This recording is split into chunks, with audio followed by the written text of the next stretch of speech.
dia come out dengan idea dia kata dia nak buat foundation yang ada SPF sunscreen. Ada Sunscreen. Waktu tu tak ada sunscreen lagi, tak berapa lagi, tak ada buat ke.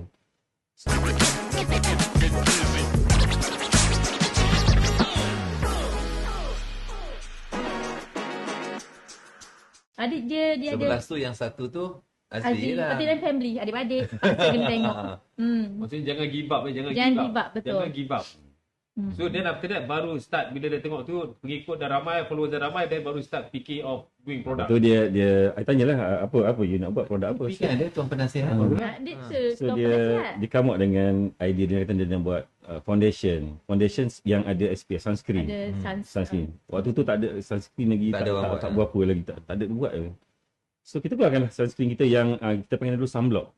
Noah Sunblock Foundation. Yes. First product. Betul. So, I tanya dia, kenapa you nak pilih sunblock pada benda lain? Sebab ni protection. Ni kita cerita lah. Okay. Sebab banyak ilmu dah tahu tu dah. Ya.